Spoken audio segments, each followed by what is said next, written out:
Bonjour à toutes et à tous, on se retrouve aujourd'hui pour une nouvelle vidéo et c'est la chronique de Sex Friends, pas de contraintes, que du plaisir de Gwen Delmas aux éditions Addictive.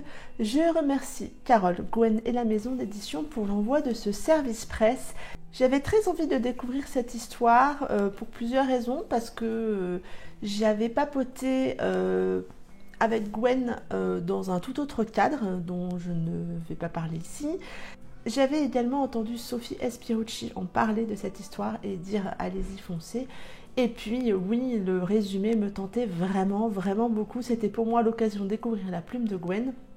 C'est chose faite et autant vous le dire tout de suite, je ne suis pas déçue. On fait la connaissance d'Aurore, une jeune femme, je dirais, d'aspect assez guindé, qui a une vie toute tracée, avec son fiancé Cody, une vie de femme aux côtés de son mari, qui a de fortes ambitions politiques, jusqu'à ce qu'elle le découvre au lit avec son assistante. Et là, c'est un peu la douche froide pour Aurore. Tout s'effondre autour d'elle. Elle voit enfin le vrai visage de Cody et décide de le quitter. Elle a besoin d'air et décide donc de partir à Marseille chez sa meilleure amie Angie pour passer du temps avec elle, pour passer du temps avec sa fille qui est aussi la fille de Aurore. Et en arrivant là-bas, elle va faire la connaissance de Robin, le cousin de Angie. Robin qui est un tatoueur sexy, mystérieux, mais déçu par l'amour. À son contact, Aurore va se révéler, va faire tomber certaines barrières de bienséance, je dirais, ancrée en elle depuis de nombreuses années de par son éducation. Il va la bousculer, la faire réfléchir, la faire douter. Et entre eux va s'installer un contrat de Sex Friends où seul le plaisir est au programme, uniquement du plaisir. Mais finalement, tout ceci ne va-t-il pas compliquer les choses? Et je vais m'arrêter là pour le résumer. J'ai adoré cette histoire. Je me suis littéralement laissée embarquer dans cette histoire avec plaisir, avec émotion. Gwen a su nous créer deux personnages vraiment très attachants. On a d'abord Aurore qui fait partie de la bourgeoisie parisienne, qui pourrait du coup être un peu agaçante, mais pas du tout, qui ne côtoie que des gens de son milieu ou comme elle, je dirais. Depuis toute petite, elle a été éduquée avec ses principes, elle a été façonnée, je dirais, pour devenir la femme d'eux. C'est une femme qui craint énormément ce que peuvent penser les autres, ce que peuvent penser ses parents, son entourage. Et du coup, ça dicte énormément son comportement et ses réactions. Elle aime le contrôle, elle est très intelligente, elle réussit vraiment bien dans son boulot et elle aime son boulot.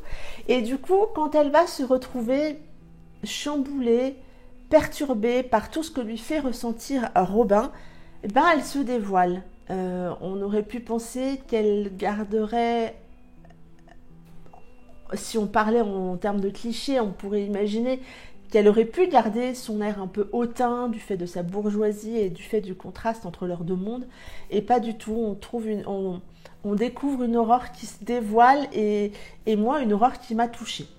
On découvre une jeune fille pétillante, une jeune fille moderne qui ose sortir de sa zone de confort, qui ose montrer un côté un peu déluré qu'elle cachait jusque-là, même si forcément elle revient de temps en temps dans sa zone de confort, et ça je pense que c'est naturel. Elle reste très attachante et moi elle m'a beaucoup plu. Et puis en face, on a Robin qui est presque l'homme parfait dans cette histoire. Certes, il a des fêlures et heureusement, du coup, il n'est pas trop lisse, mais il m'a beaucoup plu. Il est très attachant comme homme ou comme jeune homme. C'est un tatoueur de renommée internationale qui ne doit son statut qu'à ses talents d'artiste, et il en a de nombreux, des talents d'artiste. C'est un homme bon, un homme profondément gentil, un homme sans préjugés, assez altruiste, qui dégage une aura assez forte et ça transparaît vraiment dans l'histoire. Gwen a su nous faire apparaître cette aura extrêmement forte qu'il arrive à à dégager et ouais, c'est sympa. C'est un homme qui est profondément blessé, qui a été profondément blessé par une ancienne histoire et qui ne souhaite plus accorder sa confiance aux femmes. Il ne construit pas réellement d'histoire, il cherche des coups d'un soir, mais sans plus.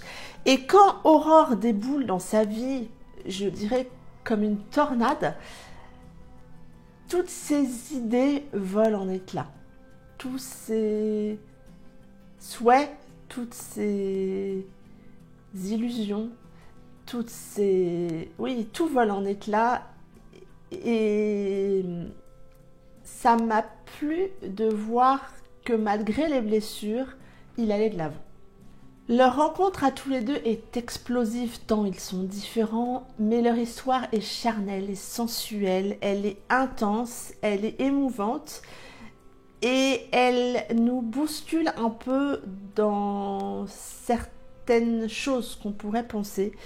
Et là aussi, moi j'aime quand ce genre de roman qu'on pourrait imaginer assez léger ne l'est pas et bouscule un peu nos idées, nous amène certaines réflexions, moi ça me plaît.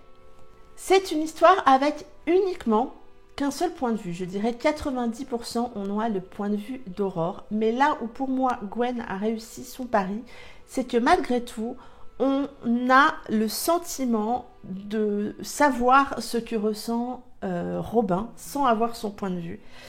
C'est pas toujours le cas quand on n'a qu'un seul point de vue, des fois on a certains manques du fait justement de ne pas avoir l'avis de l'autre personnage. Là, pas du tout. Là aussi, c'est très réussi d'arriver à nous faire ou d'arriver à nous mettre dans la tête de Robin alors qu'on n'a pas son point de vue. Quant au message véhiculé par cette histoire, il m'a particulièrement touchée et émue. Je suis en pleine prise de décision en ce moment sur différents sujets, sur plein de choses et je le fais un peu différemment, un peu comme Aurore va être dans ce roman. Et du coup, le message véhiculé dans l'histoire de Gwen a vraiment résonné en moi et m'a particulièrement touchée. J'y étais du coup relativement sensible. C'était le moment pour lire ce roman pour moi et ça l'a vraiment fait. Bref, ce roman est une très jolie découverte, que ce soit par l'histoire ou par la plume de Gwen. La plume de Gwen, elle est fluide, elle est entraînante, elle est moderne, on se laisse happer par l'histoire sans aucune difficulté. Et je vais certainement suivre cet auteur parce qu'elle m'a vraiment plu dans ce roman et m'a particulièrement touchée. J'ai mis la note de 18 sur 20 à cette histoire et je ne peux que vous la recommander si vous avez envie d'une histoire qui va bousculer certains de vos préjugés. Ça en est tout pour cette vidéo. J'espère que cette chronique vous aura donné envie de lire et de découvrir cette histoire. Et pour celles et ceux qui l'ont lu, venez en papoter avec moi, je me ferai un plaisir de vous répondre. N'hésitez pas à vous abonner à la chaîne, à mettre un petit pouce sur la vidéo, ça permet de faire découvrir encore plus la chaîne. En attendant, je vous souhaite une très belle semaine remplie de magnifiques lectures et je vous dis à très bientôt pour une prochaine vidéo. Bye bye!